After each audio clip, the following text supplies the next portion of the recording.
और ये भी कि क्या मुसलमानों को दूसरे दर्जे का नागरिक बनाने वाली हरकत तो नहीं की जा रही है।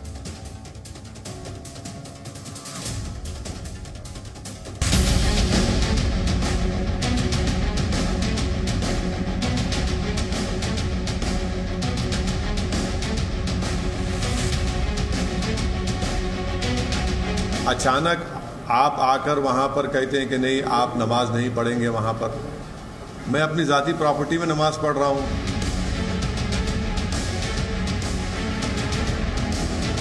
आखिर अब अगर मैं घर में नमाज नहीं पढ़ूंगा तो कहां पढ़ूंगा? रोड पे पढ़े तो आप बोलते रोड पे नहीं पढ़ सकते। घर में पढ़ रहे हैं तो उस पर एतराज क्या? यानी आप तो चारों तरफ से आप हमको दबा देना चाह रहे हैं। जब से हमने होश संभाला है इस गांव में, जब से तरावी की नमाज पढ़ के चले आ रहे हैं, ये वो जान सकते हैं उन्हें क्या एतराज है। उन्होंने आज तक हमसे बताया तो नहीं। इसमें जो है नई परंपरा डाली जा रही है।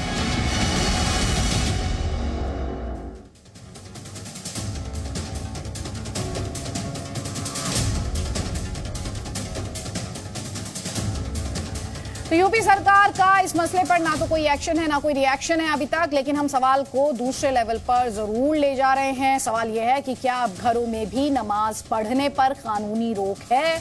अगर हाँ है तो बताई जाए वो कहां है, और अगर नहीं है तो फिर मुरादाबाद पुलिस ने कानून की किस किताब के किस पन्ने को पढ़कर ये बड़ा एक्शन लिया।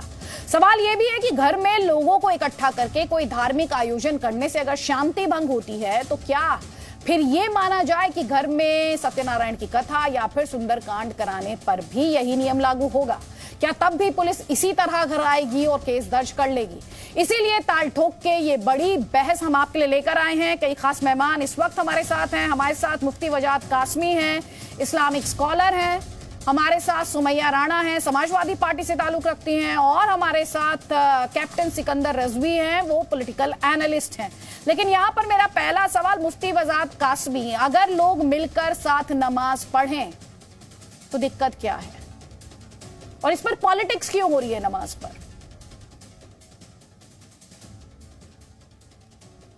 मुफ्ती वजाद कासमी, आप मुझे सुन पा रहे हैं?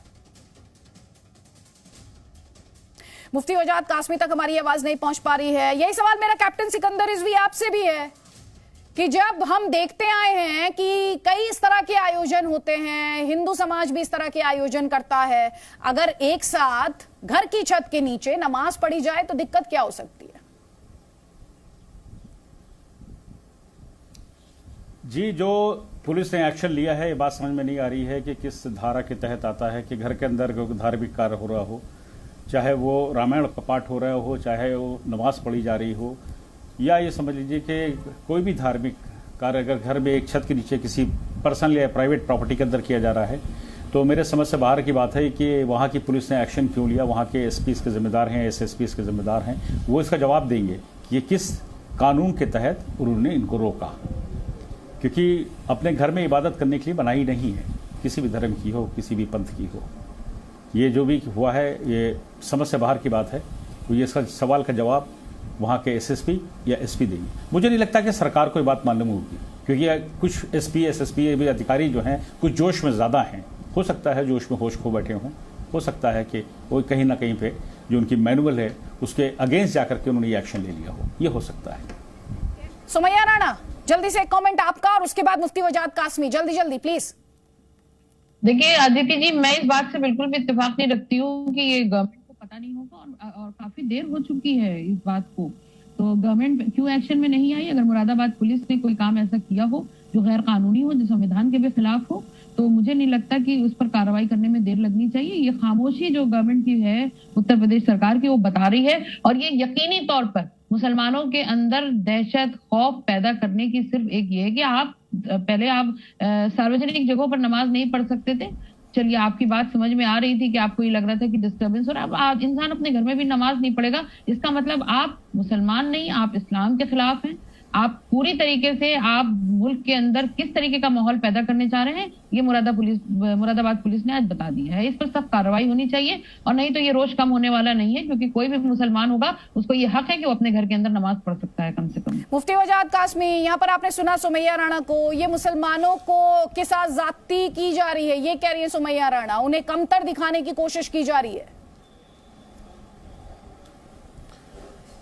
देखिए आदिति, मैं पिछले कई घंटे से इस पर वर्क कर रहा हूं। मैंने वहां के थाना प्रभारी से भी बात की है, और एक परेशानी उत्तर प्रदेश में आ रही है। चूंकि मैं जी पर बोल रहा हूं तो शायद मुख्यमंत्री और मेरी बात सुन रहे होंगे, सभी सुन लेंगे, नहीं तो कि उत्तर प्रदेश के जो अधिकारी हैं, खासतौर से पुलिस के अधिकारी, वो अपना CUG नंबर उठाने को बिल्कुल तैयार नहीं है।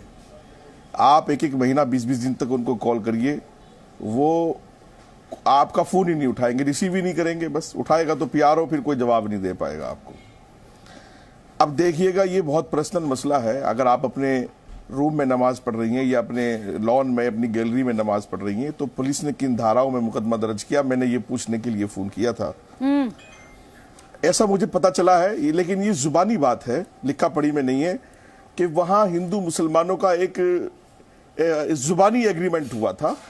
वो ये कि आप जो इकट्ठे होकर के नमाज नहीं पढ़ेंगे, और हम लोग भी जल वगैरह दूसरे गांव में चढ़ाने जाते हैं, ऐसा कुछ मसला है। लेकिन मुझे पूरी बात वो अभी मालूम ना हो सकी, लेकिन मैं नहीं समझ पा रहा हूं कि पुलिस ने ऐसा क्यों किया है।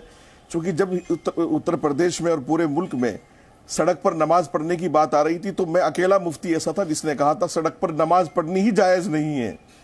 अगर सरकार इजाज़त नहीं दे रही है, और उससे बुरा, या किसी की प्रॉपर्टी के सामने अगर वो इजाजत नहीं दे रहा है, नमाज नहीं पढ़नी चाहिए।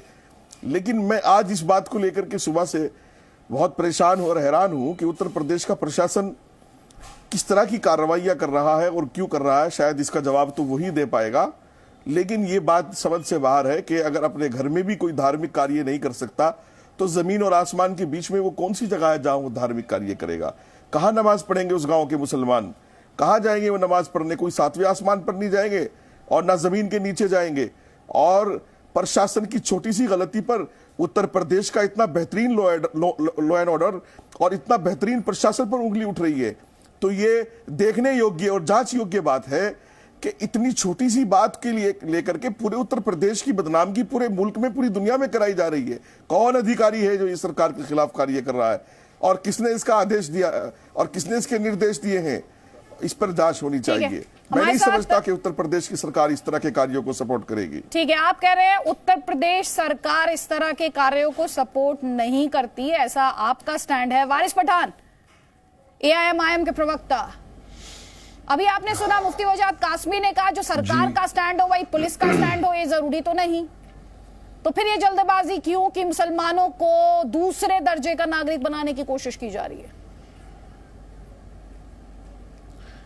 नहीं आदिति जी, देखिए पूरा देश देख रहा है और सबके समझ में आ गया है कि भाजपा सरकार एंटी मुस्लिम है, एंटी इस्लाम है। अब नमाज के ऊपर भी इन लोगों की नज़र आ गई है। अब मुझे बताइए, नमाज अगर इंसान अपने घर में नहीं पढ़ेगा तो कहाँ पे पढ़ेगा? सुप्रीम कोर्ट ने कहा मस्जिद में नमाज पढ़ना ज़रूरी नहीं है, आप कहीं पर भी नमाज पढ़ सकते हो, तो आप घर में नमाज पढ़ रहे हो। मेरी जानकारी के मुताबिक 1980 में गाँव के सारे तमाम लोग बैठे थे, वहाँ पर डिसाइड ये हुआ था कि उस गाँव के अंदर जो घर है वहाँ पर आप नमाज पढ़ सकते हो। तो 1980 से लेके 2022 में हम आ गए, इतने वर्षों से वहाँ पर नमाज अदा की जा रही थी। अब अचानक से प्रशासन को क्या तकलीफ आ गई कि नमाज के अंदर बाधाएं डालने की शुरुआत कर दी लोगों ने। अब देखिए अदिति, हमारा देश प्लुरलिज्म सेक्युलरिज्म की हम लोग बात करते हैं, हमारे देश का कोई रिलीजन नहीं है। आप मैं हम सब मिलकर सारे रिलीजन को मनाते हैं, सारे फेस्टिवल को मनाते हैं। अभी कुछ दिनों में हमारे गणपति का फेस्टिवल आने वाला है, गणेश चतुर्थी। हमारे महाराष्ट्र में तो बहुत जोर शोर से मनाया जाता है। मेरे जो मुंबई के अंदर खास में खास दोस्त है ना नॉन मुस्लिम, सब अपने घर में गणपति को रखते हैं। 1.5 दिन का कहीं होता है, 3 दिन का कहीं होता है, 7 दिन का कहीं होता है, और सबको बुलाते हैं अपने घर में। वहां पर पूजा भी होती है, वहां पर खान पान होता है। तो क्या आप वहां पर भी जाकर सबको अरेस्ट करेंगे? आपसे मैं जो सवाल पूछ रही हूँ उन सवालों का जवाब नहीं दे रहे हैं आप। उन सवालों का तो जवाब दीजिए।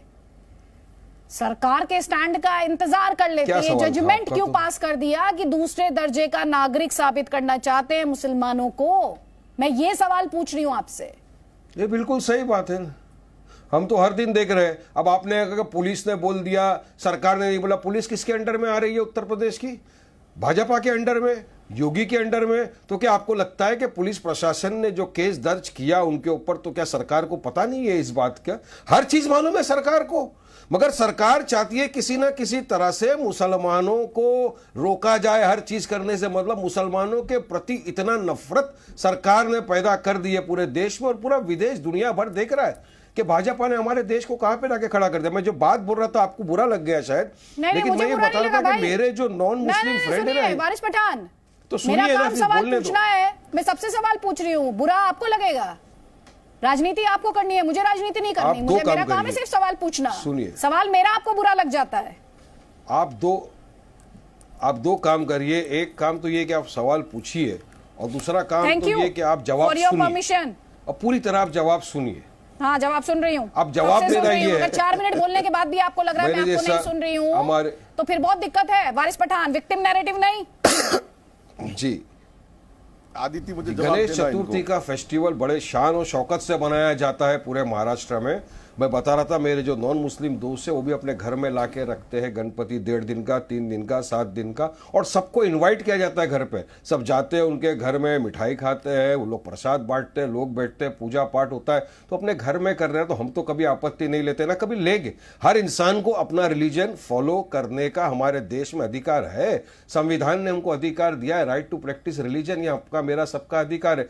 मगर इस तरह से रोकना जो 1980 से चल रहा था, 1980 से 2022 तक क्या हो गया ऐसा जो इनको तकलीफ आ गई अचानक से? मुफ्ती वजाहत कासमी आपको जवाब देना चाह रहे हैं, जवाब ले लीजिए। कौन सा लॉ एंड ऑर्डर प्रॉब्लम, जवाब ले लीजिए। कौन सा लॉ एंड ऑर्डर प्रॉब्लम का सिचुएशन आ गया है उत्तर प्रदेश के अंदर?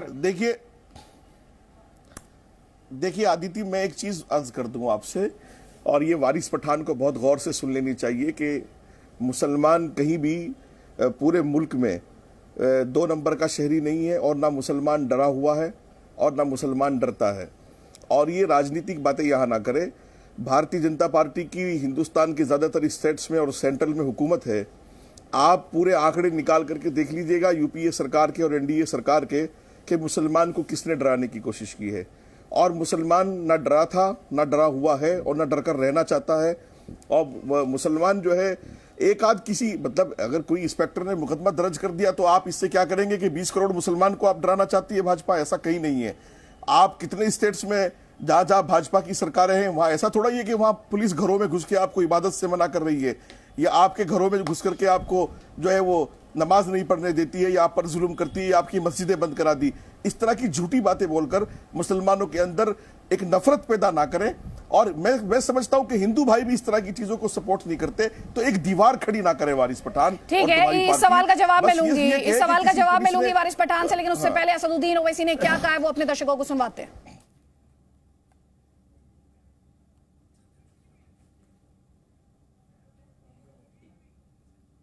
अचानक आप आकर वहां पर कहते हैं कि नहीं आप नमाज नहीं पढ़ेंगे वहां पर। भाई मेरा जाती घर है, मैं अपनी जाती प्रॉपर्टी में नमाज पढ़ रहा हूं, तो ये तो सरासर नाइंसाफी है, जुल्म है ये। वहां पर उस गांव के जिम्मेदारों की बात ये तय हुई थी कि जुम्मे की नमाज वो पढ़ रहे हैं, अभी क्या है उसमें, आप नहीं पढ़ना नमाज, ये क्या बात है? पुलिस कह रही है कि न्यूसेंस क्रिएट हो रहा है। अरे 1980 से न्यूसेंस नहीं क्रिएट हो रहा, अब कैसा क्रिएट हो रहा है भाई? क्या कोई मुसलमान किसी और समुदाय के बारे में कह रहा है कि भाई उनका वर्शिप नहीं होना चाहिए, उनकी इबादत नहीं होना चाहिए, तो आप क्यों कर रहे हैं ये? आखिर अब अगर मैं घर में नमाज नहीं पढ़ूंगा तो कहां पढ़ूंगा? रोड पे पढ़े तो आप बोलते रोड पे नहीं पढ़ सकते क्या? यानी आप तो चारों तरफ से आप हमको दवा देना चाह रहे हैं। तो असदुद्दीन ओवैसी, महंत नवल किशोर दास यहाँ पर ये सवाल पूछ रहे हैं कि सड़क पे नमाज पढ़ूं तो दिक्कत, मॉल में नमाज पढ़ूं तो दिक्कत, अब अपनी घर की छत के नीचे अगर नमाज पढ़ रहा हूं तब भी दिक्कत, तो नमाज कहां पढ़ूं? देखिए, आप 3 बार नहीं 10 बार अपने घर में नमाज पढ़िए, कोई मना नहीं कर रहा है। पर मैं कहता हूं कि नमाज के नाम पर जो तांडव होता है वो तो कोई बर्दाश्त नहीं करेगा। कानून, नमाज पढ़ने के नाम पर आप कानून व्यवस्था बिगाड़ देंगे, पड़ोसी को चैन से रहने नहीं देंगे। आरती पूजा हम भी करते हैं, कौन रोक रहा है? आप अपने घर में नमाज पढ़िए, अपने घर में हम आरती पूजा करेंगे, कोई मना नहीं करता। अभी आपने देखा झारखंड में एक बहन को जला दिया, ये केवल नमाज का विषय नहीं है। नमाज के नाम पर बाद में पूरे देश की नबज खराब करने की जो परंपरा चली है, जो जिहाद चल रहा है, उसका विरोध है। नमाज पढ़ें आप, कोई बगल में हिंदू रह रहा है, आप 50 लोगों को अपने घर बुलाकर नमाज पढ़ेंगे, बाद में वहां तांडव करेंगे, तो कोई बर्दाश्त नहीं करेगा। अपने घर में नमाज पढ़ो, कौन मना कर रहा है? ये देश में कभी किसी को मना नहीं किया। हिंदू ने सदैव मुसलमान को अपना भाई कहा, छोटा भाई कहा, परंतु हम भाई भाई करते रहे, आप चाकू काटते रहो, आप गले काटते रहो, तो ये कब तक चलेगा? ये तो नहीं चल सकता। जिहाद नहीं चल जाने वाला। हाँ, भाईचारा चलाना तो चलाओ, चलेगा, पर बेचारा नहीं है हिंदू।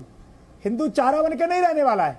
मैं आपसे क्या भाई भाई का मतलब होता है आप हमारा सम्मान करें, हम आपका सम्मान करें। नवल किशोर दास, मैं आपसे क्या नमाज पढ़िए, पर नमाज के नाम पर पूरे देश घर में नमाज पढ़ रहा है ना, बर्दाश्त होगा। घर में नमाज पढ़ रहा है ना सर, घर में भी नमाज नहीं पढ़ेगा? नहीं पढ़ो ना, कौन मना कर रहा है? किसने मना किया है? तो पूरा मामला उसी से खड़ा हुआ है ना। आप ये कह रहे हैं कि नमाज के नाम पर माहौल बिगाड़ने की इजाजत नहीं दी जा सकती है। अब यही तो सवाल पूछ रहे हैं ना असदुद्दीन ओवैसी कि घर में भी नमाज नहीं पढ़ेंगे तो कहाँ नमाज पढ़ेंगे? फिर सड़क पे नहीं पढ़ेंगे, मॉल पे नहीं पढ़ेंगे, फुटपाथ पे नहीं पढ़ेंगे, रेलवे स्टेशन पे नहीं पढ़ेंगे। सुनिए अदिति जी, नमाज के बाद जो होता है, आप 50 लोगों को बिठा करके राष्ट्रद्रोह, धर्मद्रोह, संविधान का विरोध करना जो सिखाते हो, लोग चाकू छुरी लेके निकलते हैं, किसी का चेहरा जला देते हैं, किसी पे तेजाब डाल देते हैं, किसी की गर्दनें काट देते हैं, वो तो नहीं होगा ना, वो तो नहीं हो सकता। आप नमाज के नाम पर संविधान को नहीं मानेंगे, नमाज के नाम पर पूरे देश की नबज खराब करना चाहेंगे, तो वो तो प्रशासन मुंह को नहीं देखेगा, क्योंकि देश संविधान से चलता है। शहरियत लागू नहीं है संविधान में, घर में तो अपनी रिलीजियस प्रैक्टिस करने की मुझे इजाजत है ना। महंत नवल किशोर दास, घर पे रिलीजियस प्रैक्टिस की तो इजाजत है मुझे। अगर 4 लोग इकट्ठे होकर अपनी आस्था को प्रैक्टिस कर रहे हैं तो दिक्कत क्या है?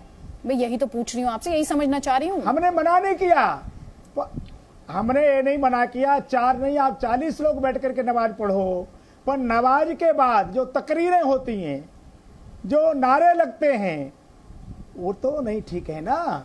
लेकिन महंत नवल किशोर दास वही तो हुआ है ना जो मैं आपसे कह रही हूँ सर, वही हुआ है। चलिए आपको एक तो समैया राणा आपको जवाब देना चाह रही है, दूसरा वारिस पठान, जल्दी जल्दी प्लीज। महंत जी को पहले तो अदिति जी पूरा मसला ये समझा दीजिए कि ये जो नमाज का मामला आया है, ये घर के अंदर अपने निजी आवाज पे महंत जी नमाज पढ़ी जा रही थी, और नमाज के बाद कोई तकरीर नहीं होती, जुमे को खुतबा होता है। आपने कहा छुरी चाकू लेके निकलते हैं, उसका नमाज से कोई ताल्लुक नहीं है। वो मुहर्रम में साल में एक बार, एक मुहर्रम एक महीना होता है जिसमें गमी मनाई जाती है, जिसमें वो अपने आप को चोट पहुंचा के गम का इजहार किया जाता है। इससे किसी दूसरे को ना चाकू लगता है, ना छुरी लगती है, ना उसका खून बहता है। मैं आपसे ये कहना चाह रही हूँ, आप सवाल समझिए अदिति जी का, कि मुरादाबाद में घर के अंदर नमाज पढ़ी जा रही थी, कुछ लोग इकट्ठा होकर नमाज पढ़ रहे थे, उसमें मुरादाबाद पुलिस ने 16 लोगों पे शायद FIR दर्ज की और कुछ लोगों को नामजद बिना नाम के उनके ऊपर ये सवाल मैंने उनसे पूछा है, तो ये सवाल मैंने पूछा है उनसे। अंदर नमाज पढ़ने में क्या दिक्कत आ गई? मैं यही तो पूछ रही हूँ। सुन तो लीजिए, हम लोग जागरण करते हैं, कुछ करते हैं तो कोई ना कोई फोन कर देता है, किसी ने कोई फोन किया होगा, किसी को कोई दिक्कत हुई होगी, किसी को परेशान किया गया होगा, लगा था वहां नहीं तो लोग घर में नमाज पढ़ रहे, कौन मना करता है? जो भी लगा होगा, किसी ने कोई ने पुलिस को, प्रशासन को सूचना की होगी ना, कितने लोग यहाँ हैं, कुछ गड़बड़ हो सकता है। पुलिस को तो सपना नहीं हो रहा था ना आप क्या कर रहे हैं, किसी ने तो पुलिस को सूचना तो फिर इसका मतलब ये कि जमात का कॉन्सेप्ट खत्म कर देना चाहिए, नमाज हो ही नहीं सकती। फिर या तो ये हो कि नमाज, भाई इस्लाम में तो जमात की बहुत बड़ी अहमियत है। घर में जमात का होती है, जमात भी चलाइए, नमाज भी पढ़िए, हम मना नहीं कर रहे हैं, परंतु हम ये कह रहे हैं कि इस्लाम के नाम पर जो जिहाद हो रहा है, आतंकवाद हो रहा है, वो तो नहीं होना चाहिए ना। जो नौजवानों को गुमराह किया जाता है इस्लाम के नाम पे, वो तो नहीं होना चाहिए ना। तो घर में नमाज पढ़ने से, घर में नमाज पढ़ने से, ठीक है, एक सेकंड, कैप्टन रिजवी कुछ कहना चाह रहे, उसके बाद वारिस पठान प्लीज जल्दी जल्दी। कैप्टन रिजवी, देखिए नमाज पढ़ना ठीक है घर के अंदर, लेकिन इन्होंने घर के अंदर, जो मुझे खबर आई है पूरी जमात उन्होंने पढ़ी जो मस्जिदों में होती है। घरों के अंदर अगर नमाज पढ़नी तो अपने अपने घर में नमाज पढ़ी जा सकती थी। एक घर में सारे इकट्ठा होकर पूरे जमात के तौर पर नमाज पढ़ी है। और उस गांव में एक मिनट सुनिए, मुझे बोलने दीजिए। इसी तरह उस गांव नहीं रुकिए अभी बोल नहीं, उस गांव के अंदर समझौता हुआ है, उस गांव में हिंदुओं से समझौता हुआ था, जरा वो तो पता कर लीजिए कि हिंदुओं को किस बात का एतराज था, कभी ये पता किया आप लोगों ने? उस गांव का ये भी तो मालूम कर लीजिए। जो अभी कह रहे थे कि 80 से नमाज पढ़ी जा रही है, उसमें वहां पर हिंदुओं से, वहां के मुसलमानों से, गांव वालों से समझौता हुआ था कि अपने अपने घर में नमाज पढ़ेंगे। लेकिन एक घर में इकट्ठा होकर के काफी सारे मुसलमान नमाज पढ़ रहे थे, पूरी जमात नमाज पढ़ रहे थे, उस पर उन लोगों को शायद हिंदुओं का एतराज हुआ। इनका समझौता हुआ पता तो कर लिए, उस गाँव के किसी हिंदू को बुला लिए, वो बताएगा आपको। ये कोई ठीक है, पहले मैं वारिस पठान का एक कमेंट लूंगी। वारिस पठान, उसके बाद मुफ्ती वजाद कासमी, जल्दी प्लीज। मुफ्ती वजाद कासमी, एक सेकेंड, पहले वारिस पठान। नमाज पढ़ने के बाद गांव में कुछ भी हो सकता था, इसलिए पुलिस को बुलाया। कानून व्यवस्था की बात कर रहे हैं, शांति भंग होने की बात कर रहे हैं यहाँ पर, चाहे कैप्टन रिजवी हो, चाहे महंत नवल किशोर दास हो। वारिस पठान, ठीक है 40-50 लोग ठीक है महंत जी, मैं जवाब ले रही हूँ वारिस पठान से, मैं वारिस पठान से सवाल ले रही हूँ, जी घर में आग लगा जी। अब सुनिए अभी सबसे पहली बात तो ये महंत जी को पता ही नहीं है कि मसला क्या हुआ है। मसला ये, इनको ये नहीं पता कि 1980 से लेके 2022 तक वहां पे नमाज पढ़ी जा रही थी और जमात के साथ नमाज पढ़ी जा रही थी। नमाज जमात के साथ ही पढ़ते थे, पढ़ते इंशाअल्लाह ताला ता कयामत तक जमात सलामत रहेगी। नमाज पढ़ेंगे घर में, हाँ घर में सुनिए, हमारे घर में मैं नमाज पढ़ सकता हूँ, आप अपने घर में पूजा करिए, कोई ऑब्जेक्शन नहीं है हमारे देश में, परमिशन से। अभी देखिए ये तो अच्छी बात नहीं है ना। नहीं, एक एक करके प्लीज, एक एक करके पहले वारिस पठान की बात हो जाने दीजिए। मान साहब, मान जी, मान नवल किशोर दास, उनकी बात हो जाने दीजिए, मैं वापस आपको मंच दूंगी। मुफ्ती वजाद कासमी भी हाथ उठा रहे थे, उन्हें भी मंच दूंगी। और पहले तैयारी करके आइए, टॉपिक क्या है मान जी आपको पता नहीं। बात नंबर 2, क्या तांडव हो गया 1980 से 2022 तक नमाज पढ़े, क्या तांडव कर लिया? कौन से जिहाद का कॉल कर दिया, कौन से सरतन से जुदा का वहां से कॉल निकल गया, जबकि परसों सुनिए अभी बहन जी, सुनिए अभी बात, परसों मध्य प्रदेश के अंदर देवास के अंदर लोगों ने खड़े रहकर नारे लगाए, मुल्ले काटे जाएंगे, कटवे काटे जाएंगे, उसका खंडन करो पहला। जा रहे हैं और तांडव नहीं इनको बोलना नहीं, अपन जवाब नहीं देते, ऐसा फालतू आदमी फालतू बात का जवाब नहीं देता। आप सुनेंगे, बीच बीच में बोलेंगे तो मैं नहीं बोलूंगा। वारिस पठान को, मान नवल किशोर दास, कैप्टन रिजवी, उनकी बात पूरी हो जाने दीजिए, उनकी बात पूरी होने दीजिए, उसके बाद अपनी बात रखिएगा। वारिस पठान, आदित्य जी इनका वॉल्यूम कम करिए तो नहीं, वॉल्यूम तो मैं आपका भी कम नहीं करती हूं, कोई बात नहीं। सुनिए, वॉल्यूम में किसी का आपका नहीं भी तो फिर मैं खामोश बैठता हूं। आप नहीं, आप बोलिए, आपको मंच दिया है, दोनों खामोश हैं, फिर विक्टिम नैरेटिव। जी बोलिए। अभी ये बात कर रहे थे, वहां ये कर देते हैं मुसलमान, तो मैं इनको याद दिलाना चाहता हूं, जब सर तन से जुदा का नारा लगा, हम सब ने खंडन किया, आदित्य जी के शो में भी बैठ के खंडन किया, हर जगह खंडन किया है। परसों मध्य प्रदेश के देवास के अंदर जो नारे लगे, कटवे काटे जाएंगे, मुल्ले काटे जाएंगे, राम राम चिल्लाएंगे, उसके बारे में सब खामोशी क्यों इख्तियार करके बैठे? कोई कंडेमनेशन, निंदा, खंडन क्यों नहीं हो रहा है किसी तरफ से? क्या उनको कोई अरेस्ट करेगा? नहीं अरेस्ट करेगा कि बस एक तरफ की बात रखने का सबको इजाजत मिला है? तो आप बात करिए, देश के संविधान ने इक्वालिटी की बात की, अगर महान जी को पता नहीं तो मैं उनको ज्ञान देना चाहता हूं। इक्वालिटी है और practice, right to practice religion मेरा फंडामेंटल राइट है। आप अपने घर में पूजा पाठ करिए, 4 आदमी को बुलाइए, आरती करिए, हम तो कभी ऑब्जेक्शन ना लिए ना लेंगे। मैं अपने घर में अगर लोगों को बुलाकर नमाज पढ़ता हूं, जमात के साथ पढ़ता हूं अगर मैं, तो क्या ऑब्जेक्शन है? किसको क्या आपत्ति है? क्या वे तांडव कर रहे हैं क्या कोई? मगर देश के मुसलमानों के खिलाफ किसी भी तरह नफरत फैलाना भाजपा का सबसे बड़ा काम बन गया है। ये यहां से शुरू करके, अरे मॉल में नहीं पढ़ो, रेलवे में नहीं पढ़ो, रस्ते में नहीं पढ़ो, तो कहां पढ़ेंगे जाके? खुद के घर में भी नहीं पढ़ो तो कहां जाके नमाज पढ़ेंगे? बताओ ना, आपको दिक्कत क्या है हमारे नमाज पढ़ने से? क्या दिक्कत है आपको हमारे नमाज पढ़ने से? और ये जो आप बोल रहे हो नमाज के बाद ये हो गया, अरे आपके जुलूस निकालने के बाद कितना टंडा हो गया आपको पता है? खड़े रह के रस्तों के ऊपर मुसलमानों को गाली दी जा रही थी, पता है? मस्जिदों पे चढ़ के भगवा झंडे फैलाए जा रहे थे, जब आप खामोश क्यों थे? हाँ, किसी ने नमाज पढ़ने के बाद किसी के मंदिर पे जाके झंडा लगाया क्या? बताओ मेरे को, जवाब दो इस बात का। हाँ, और नमाज तो जमात के साथ ही पढ़ी जाती है। घर में 3 आदमी भी जमात लगा के नमाज पढ़ सकते हैं, बाहर भी जमात के साथ नमाज पढ़ सकते हैं। सुप्रीम कोर्ट की बात तक नहीं मानते। सुप्रीम कोर्ट ने कहा कि नमाज कहीं भी पढ़ सकते हो, तो इनको क्या ऑब्जेक्शन है? क्या तांडव मचा दिया, कौन सा जिहाद का फतवा निकाल दिया वहां से बताइए। देखिए, मुसलमानों के प्रति इतना नफरत फैलाना छोड़ दीजिए। हम भी इस देश के फर्स्ट नंबर शहरी है और आपसे ज्यादा अधिकार मान जी मेरा इस देश पे, क्योंकि मैं जिन्ना की टू नेशन थ्योरी को यहाँ पे रह रहा हूँ, बाय बर्थ और बाय चॉइस में यहाँ पे रह रहा हूँ। 1947 से हमने जिन्ना की थ्योरी को आपसे अधिकार मेरा है। नहीं, कुछ मेरा है इस देश छोड़ पे। दीजिए, कुछ नेताओं के स्टेटमेंट छोड़ दीजिए। कॉन्स्टिट्यूशन में कहाँ लिखा है कि आपका हक यहाँ पर ज्यादा है और अदिति त्यागी का या महंत नवल किशोर दास का या फिर किसी और का हक कम है? कॉन्स्टिट्यूशन में कहा लिखा है कि मेरे को घर में नमाज नहीं पढ़ना चाहिए? कॉन्स्टिट्यूशन में कहा लिखा है मुझे घर पे नमाज नहीं पढ़ना चाहिए? कॉन्स्टिट्यूशन में कहा लिखा है कि वारिस पठान इक्वल नहीं है? कॉन्स्टिट्यूशन में कहा लिखा है? कॉन्स्टिट्यूशन में तो ये भी नहीं लिखा है मुझे घर में नमाज नहीं वालों पढ़ना के चाहिए? पर बोलने से कहा है आदित्य त्यागी कॉन्स्टिट्यूशन में तो ये भी नहीं लिखा है। अभी आप पूछ रहे थे ना कहाँ पर हिंसा हुई थी, कहाँ पर हिंसा हुई थी, पूछ रहे थे मुझसे नुपुर शर्मा के टिप्पणी के बाद इस देश में क्या हुआ था, मुझे याद दिलाना पड़ेगा क्या? एक तरफा बात करेंगे आप।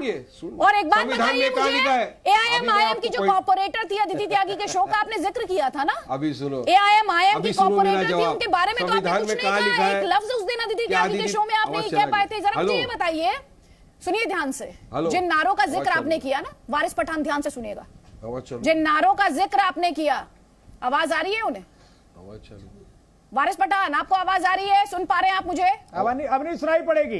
नहीं, आवाज नहीं आ रही दीदी, आपका आवाज चला गया। सुनाई पड़ेगी, अब नहीं सुनाई पड़ेगा, अब नहीं आएगी आवाज। नहीं, कोई बात नहीं सर, जब वो आएंगे तो उनसे मुझे बात करनी है, उनसे बात कराइए मेरी, वारिस पठान से। लेकिन उससे पहले मुफ्ती वजाद कासमी और कैप्टन सिकंदर रिजवी। देखिए आदिति, बात यह है कि अभी कैप्टन रिजवी साहब कह रहे थे कि जमात को ऐसे, देखो कैप्टन साहब, इस्लाम के ताल्लुक से बात यह है कि जमात कहीं भी हो सकती है। आप जो है 3 आदमी अगर हैं, 2 आदमी अगर हैं, 4 आदमी अगर हैं, तो जमात कहीं भी कर लीजिएगा। मैंने उस गांव में बात की है और वहाँ के प्रशासन से मुरादाबाद की बात की है, तो वहाँ इस तरह के माइक तो कोई इस्तेमाल नहीं कर रहा है। और जुमा 10-20 लोग, चूँकि वहाँ बहुत कम घर हैं मुसलमानों के, इसलिए भी मस्जिद बनाना वहाँ उचित नहीं है और वो बनाना भी नहीं चाहते वहाँ के मुसलमान, चूँकि उनके गाँव वालों से अच्छी ताल्लुकात, अच्छी मोहब्बत, भाईचारा है, तो जिस तरह उनका आपस में तय हुआ इस तरह चल रहा है। और मैं एक नवल किशोर साहब की एक बात से थोड़ा इत्तेफाक करूंगा कि किसी ने शिकायत की होगी, ये बात सही है कि किसी ने शिकायत की है, क्योंकि पुलिस को तो ऐसे सपना नहीं आ रहा था वहां क्या हो रहा है, किसी की शिकायत पर ही, बल्कि वो शिकायतकर्ता भी वहां लोकल मीडिया के सामने आए हैं। और आदिति, एक चीज ये मैं पहले भी कही थी आपके शो पर, जब ये जुमे के बाद विवाद चल रहा था इलाहाबाद में, कानपुर में, सब जगह, और वहां के काजी कानपुर कह रहे थे कि हम सर से कफन बांध के तैयार हैं और ये कर देंगे, क़यामत आ जाएगी और ज़लज़ला आ जाएगा, तो मैंने उस वक्त भी आपके शो पर कहा था, आप निकाल लीजिएगा रिकॉर्ड, कि इस देश का सीधा साधा भोला भाला सनातन धर्म का और हिंदू धर्म का आदमी इस बात से इस कदर डर जाएगा और इससे बदगुमान हो जाएगा कि वो मुसलमानों से कहीं ना कहीं डरने लगेगा, खौफ खाने लगेगा।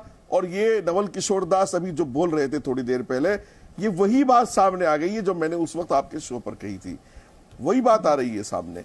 मैं फिर भी नवल किशोर दास से कहूंगा कि सब मुसलमान एक जैसे नहीं है। कुछ लोग जैसा PFI पॉपुलर फ्रंट के लोग हैं, या अभी जो बोल रहे थे एक पार्टी के प्रवक्ता, ये कह रहे ना कि हमने जिना की 2 नेशन थ्योरी को ठुकराया है, झूठ बोल रहे हैं। बल्कि इस मुल्क को आज भी अगर कोई बंटवारे की तरफ ले जा रहा है तो मात्र वो पूरे देश में एक मुस्लिम नेता है असदुद्दीन ओवैसी, और सारा इल्जाम RSS और भारतीय जनता पार्टी और VSP पर डाल देंगे। आप ये देखिए आदिति, अभी 2-3 दिन पहले आप इनसे पूछ रही थी कि उस पर वो लेडीज जो हैदराबाद में बोल रही थी, तो ये वकील थे, धारा बता नहीं पा रहे थे। आज कितने अच्छे वकील बन गए आपने देखा। तो ये कब अच्छे वकील बन जाए और कब एकदम इनका ज्ञान गायब हो जाए ये पता नहीं चलता। तो ये पार्टी इस देश के मुसलमानों को ये बताने में हर मौके पर कामयाब हो जाती है कि आप 2 नंबर के शहरी हैं, ये 3 नंबर के, ये 4 नंबर के हैं, या हिंदुओं के खिलाफ आपको नफरत करनी है। आपने देखा इनकी सोच, अभी क्या बोल रहे थे आपके शो पर कि हमारे हुकूक, हमारे अधिकार आपसे ज्यादा हैं। तो इसका मतलब क्या है कि ये सोच, ये इनकी थिंकिंग जो है ना, यही अपने यूथ को ये दे रहे हैं और इसी से नफरत का माहौल पैदा कर रहे हैं। ठीक है सुमैया राणा, नफरत का माहौल कौन पैदा कर रहा है?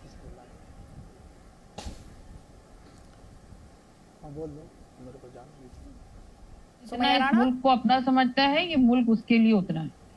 दूसरी बात यह कि नफरत का माहौल आपको मालूम है कि किस तरीके से फैलाया जा रहा है।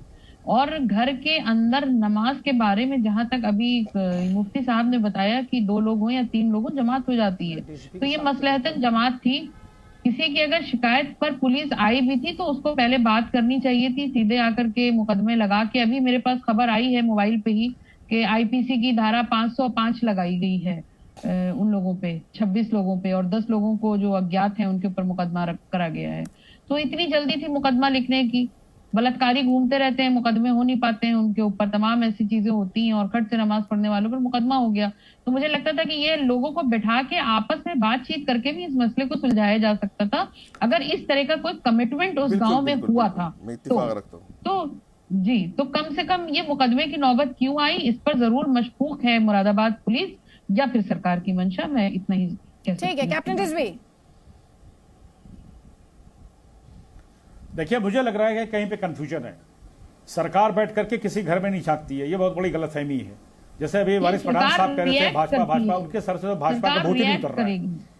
देखिए, सुन लीजिए, सुनिए, ये कोई बैठ करके सरकार जो किसी घरों में नहीं झांकती है, नमाज हो रही है वहां क्या हो रहा है, वो लोकल एडमिनिस्ट्रेशन वहां का प्रशासन देखता है। और उनके बीच के बीच में अरे पुलिस की कार्रवाई नहीं, लोकल पुलिस को पावर होती पूरी, नहीं, पुलिस को ऊपर लोकल पावर होती है। उनके बीच में समझौता हुआ था हिंदुओं के बीच में। आपको वहां के बारे में ज्ञान ज्यादा नहीं है, मुरादाबाद के बारे में, जिस गांव की जिक्र हो रहा है वहां पे इनका समझौता हुआ था कि इकट्ठा होकर के लोग नमाजें नहीं पढ़ेंगे, क्योंकि झगड़े की वजह बन जाती। वो लोग बहुत भाईचारे से रहते हैं, वहां के हिंदुओं को या मुसलमानों को प्रॉब्लम नहीं है। लेकिन प्रॉब्लम क्या है कि आप कैसे लोगों को प्रॉब्लम है, वारिस पठान जैसे लोगों को प्रॉब्लम है जो तिल का पहाड़ बनाकर रख देते हैं। जरा बात पे भाजपा, सरकार, फलाना डिमांड, आप लोकल देखिए प्रॉब्लम क्या है, वहां हिंदू से पूछे। एक हिंदू मैं जानता हूं, अच्छे से जानता हूं कि हमारा क्षेत्र हम जानते हैं। हम भाजपा की कोई बात नहीं कर रही है सरकार, लेकिन सरकार के टाइम कोई आप अपनी गलतियां समझते नहीं है कि वहां क्या बात हुई है। जरा वो तो पता कर लीजिए कि उन लोगों के बीच में समझौता क्या हुआ था। यही बात तो मैं कह रही हूं कि ये बात पता कर लेनी चाहिए थी मुकदमा लिखने से पहले। एक सेकंड वारिस पठान हमारे साथ जुड़ गए। आप वारिस पठान जुड़ गए हमारे साथ। एक सेकंड वारिस पठान, मैं आपसे एक सवाल कोई एक्शन ले सकती है। ठीक है, जो आप वारिस पठान से सवाल पूछ रहे थे, जो मुफ्ती वजाद कासमी का सवाल था, वो भी वारिस पठान ने सुना था। दोनों सवालों के जवाब लूंगी, लेकिन वारिस पठान, ये जो नारे, जिन भड़काऊ नारों का जिक्र जो कि अनकॉन्स्टिट्यूशनल है, इल्लीगल है, उन्हें कोई इंडोर्स नहीं कर रहा है, कोई इंडोर्स नहीं कर रहा। आपने कहा सर तन से जुदा पर हमने खंडन किया, हमने निंदा की।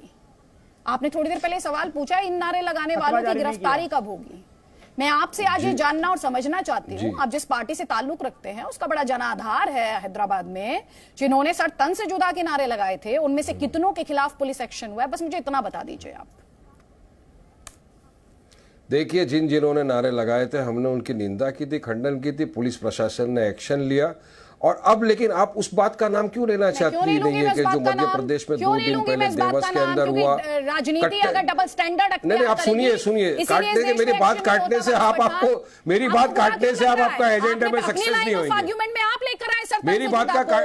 मेरी बात काटने से आप आपके एजेंडा में सक्सेसफुल नहीं होंगे। जैसे आप दूसरे मामले में एक्शन मांग रहे हैं, ऐसे ही तो निंदा तो करिए, आप कंडेमनेशन तो करिए। एक सेकेंड सर, ये बताइए, जिसने सर तन से जुदा के नारे लगाए, सर तन से जुदा का नारा ये अनकॉन्स्टिट्यूशनल है, आपकी किताब में नहीं है, पहले तो इतना बताइए।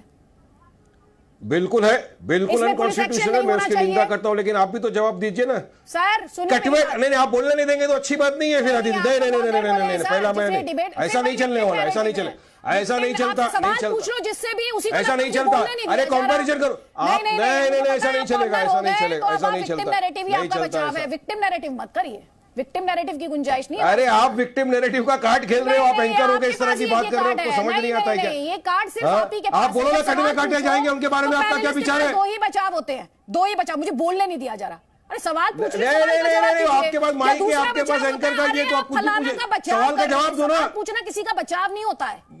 मैं तो आप कटवे काटे जाएंगे, नारे लगा उनका बचाव कर रहे हो आप जो मुल्ले के नाम पे नारे लगा रहे हैं उनका बचाव कर रहे हो आप आतंकवादियों का बचाव कर रहे हो आप यहाँ पर बैठकर, जिन लोगों के ऊपर में कौन को थ्रेट कर रहे हो, वायलेंस का बचाव कर रहे हो। आदित्य त्यागी जी टीवी में बैठकर उन नारों का बचाव कर रही है आज। आप बचाव कर रहे हो उनका, जिन्होंने सर तन से जुदा के नारे बचाव कर रहे हो आप। ये कहने वो लोग कटवे काटे जाएंगे गलत से, बोलिए। और आप क्यों लेकर आ रही हैं? क्यों नहीं लेकर आऊंगी मैं?